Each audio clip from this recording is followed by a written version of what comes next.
Александр Лукашенко гаварыў спадарства сёння вельмі шмат, хваліўся, таксама традыцыйна казаў пра недахопы, але іншых. Пра сябе маўчаў, казаў, што Беларусь гэта краіна высокіх тэхналогіяў, а таксама казаў пра тое, што ёсць навуковы план, каб развіваць краіну ажно да 2040 года. Ці гэта ўсё азначае, што Александр Лукашенко да гэтай пары збіраецца трымаць уладу, і ці ўвогуле гэта магчыма? А таксама Александр Лукашенко кажа пра тое, што ён амаль што абаронца нацыянальных вартасцяў. І вось з гэтымі пытаннямі скіроўваюся да спадара Зянона Пазняка, старшыня кансерватыўна-хрысціянская партыя «Беларускі народны фронт», маім гаспадарства госцям у студыі. Вітаю вас. Добрый дзень. Спадар Зянон, сёння Александр Лукашенко кажа, што яго папракаюць за мяккую беларусізацыю, пры гэтым неяк так жартоўваецца і кажа, што «а што мне тут германізацыю рабіць?» Лукашенко для вас хіба не можа выглядаць у ролі нацыянальнага абаронцы, якім ён спрабуе быць? Ведаеце, я вот думаю, а на што это ўсё абмяркоўваюць, што ён гаворыць? Ну хіба таму, што нейкім чынам ён кіруе гэтай краінай, таму што ён ва ўладзе сёння і сябе называе прэзідэнтам. Вы разумееце, ён так гаворыць ужо 23 гады. На раніцы адно, а вечарам другое. Ён гаворыць пра скарыну ў Петербурзе, пра то, што Гітлер добры дзядзька. І што-то ўсё, увесь все это трызненне трэба каментаваць. Это ніяк не ўплывае на палітыку, што Але ён гэта гаворыць. ўплывае, Зянон Станіславович, на жыццё беларусаў, на жаль. Гэта не ўплывае. У дрэнным сэнсе. Ні ў якім сэнсе яно не ўплывае. Гэта палітык, які з'яўляецца рупарам маскоўскай палітыкі. Яму дазволена гаварыць усё. Што б ён не сказаў, это ўсё можа прайсці. Нават Гітлера пахваліць, што ён рабіў. А вось калі дзеянні ідуць у разрэз з маскоўскай палітыкай, тады ўзнікаюць нешта падобнае «Крышчоны бацька» там, ці як там, якая там была перадача. Тады яны пачынаюць яго палохаць. Таму сур'ёзна адносіцца да гэтай рыторыкі не трэба.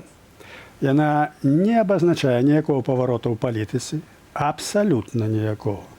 І яна не закранае асноўныя палажэнні маскоўскай палітыкі. Асноўнае палажэнне ён выконвае дакладна. Ён знішчае беларускую адукацыю, знішчае беларускую мову, ён фактычна знішчае беларускую культуру, ён фактычна знішчыў беларускую грамадзянскую супольнасць, не можна зарэгістраваць ніякой новай партыі, ні арганізацыі. Ён знішчыў даўно выбары на Беларусі. На Беларусі няма выбараў. Гэта ідзе страшэннае абніжэнне ўзроўню грамадскую, дзякуючы вот гэтай маскоўскай палітыцы. У эканоміцы тое самае. У эканоміцы тое самае. Ось, таму гэтая рыторыка, гэта ўся дэмагогія, якая гаворыцца то так, то гэтак, яна не можа сур'ёзна ўспрымацца. Таму што калі ён нядаўна выступае і гаворыць, чарговае сваё глупства, што ён там з павагай адносіцца да першага беларускага кангрэса, які адбыўся ў 17 годзе. Гэта сапраўды эпахальная падзея была адтуль. Пайшла Беларуская народная рэспубліка. Но адначасна святкуецца дата бальшавіцкага пераварота ў Петербургу. А помнікі Леніну стаяць у Беларусі? Помнікі Леніну стаяць. Гэтыя самыя камуністы, якія ўзначальваюць сістэму адукацыі, якая нішчыцца камуністамі. Яны святкуюць гэтыя святы, і гэта ёсць дзяржаўнае яго, дзяржавы свята. А які вынік, што ён там прагаварыў пра беларускі кангрэс? Што гэта дало? Это дало, напрыклад, магчымасць адсвяткаваць 100годдзе БНР. Рэжым заявіў, што ніякага святкавання не будзе БНР. Таму за 23 гады людзі павінны навучыцца не наступаць на гэтыя граблі. Всё, што ён кажа, што сучка збрэжа. Это бок, абсолютно не гэта не словы ўплывае. для пэўнай групы номенклатуры, але ўсё ж такі ёсць 9 мільёнаў беларусаў, якія знаходзяцца ў закладніках гэтай сістэмы. Вы разумееце, беларусы сапраўды знаходзяцца ў закладніках сістэмы, і першую чаргу у закладніках расійскай палітыкі.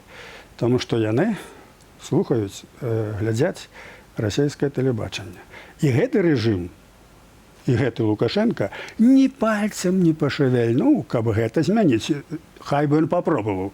Хай бы ён папробаваў. Не можа это папробаваць нават, таму што гэта галоўная зброя рускага міра. То бок з Брусэлем гэта нават сёння не гульня. Гэта так. Справа ў тым, што некаторыя рэчы яму шмат дазволена. Таму шмат дазволена там, дзе не закранае маскоўскія інтарэсы. Ну, хай пацешыцца, хай там папробуе. Недзе некаторыя моменты узнікаюць, што Москва незадаволеная, яна пачынае яго там душыць, давіць, там нейкія... Это ўсё звязана з тым, што датычыць яго уласнай улады. А вот продолжу тое пытанне, што вы сказалі, што беларусы закладнікі. Дык вот у першую чаргу вот гэтая маскоўская палітыка праз тэлебачання, на якую, калі б ён быў самастойны палітык, ён мог бы элементарна ўплываць. Нават не закрываць тое НТВ, а цяпер можна было яго закрыць. Некаторыя праграмы так, закрываюць цяпер. Так, але, скажем, пусціць украінскае тэлебачанне, допустим, даць нармальную магчымасць дзейнічаць для Белсату, не арыштоўваць журналістаў. Ну, не штрафаваць, хаця не штрафаваць. Ну, таму гэтага не робіцца. І таму тут жа элементарная дэмагогія. Трэба разумець, што то, што ён гаворыць, не мае ніякого значэння. Але прадоўжу, бо ўсё ж такі, калі глядзець так, падумаць рэальна. Вот чалавек гаворыць, вы кажаце, што номенклатура можа ацэньваць. Сапраўды, гэта можа быць некаю малой ступені тактычнай спробай выкарыстаць гэтую дэмагогію. Уявіце карціну. Допустим, недзе на правінцыі людзі актыўныя, якія хацелі б там адсвяткаваць, допустим, стагоддзя БНР, ці яшчэ якую з'яву, ці 25 сакавіка, яны звяртаюцца да мясцовых улад, спасылаюцца на Лукашэнку. І калі чалавек з мясцовай улады больш лаяльны, ён можа зрабіць выгляд, што вот і рабіце, калі ласка. І такія адзінкавыя выпадкі маглі быць. Калі чалавек такі ж самы, то ён натуральна на это забароніць, яшчэ і пасадзяць. Таму вот гэта можа быць толькі як нейкі тактычны элемент для такога змагання за нацыянальныя каштоўнасці. Але ў прынцыпе гэта не вырашае нічога. Гэта цынічнае выкарыстанне нацыянальных каштоўнасцяў ва ўласных мэтах у пэўным сэнсе. Таксама да размовы далучаюцца нашы гледачы, і адзін з іх пытаецца у вас, чаму лідары апазіцыі, аб'явіўшы рэжым Лукашэнкі бандыцкім, не пайшлі далей? Я не ведаю, каго яны маюць на ўвазе. Калі яны маюць на ўвазе гэтых людзей, якую лічаць апазіцыяй, то гэта асаблівая з'ява, это фактычна ніякая не апазіцыя. Это апазіцыя, якая выгадная рэжыму, яна фактычна каардынуецца з ім, ходзяць на выбары, робяць выгляд, што ёсць выбары, карыстаюцца з грантаў, палітыка не можа гэтым карыстацца. Таму гэтыя людзі, якія лічацца апазіцыяй, ніхто з іх не ставіць задачу ўзяцця ўлады. У іх няма праграмы палітычнай барацьбы за ўладу. Это ніякая не апазіцыя. І тое, што даюцца ацэнкі, там рэжыму так розныя ацэнкі даюцца. 10-й год паказаў, што кажуць, людзі, якія трапілі пад прэс, яны проста здавалі другіх людзей.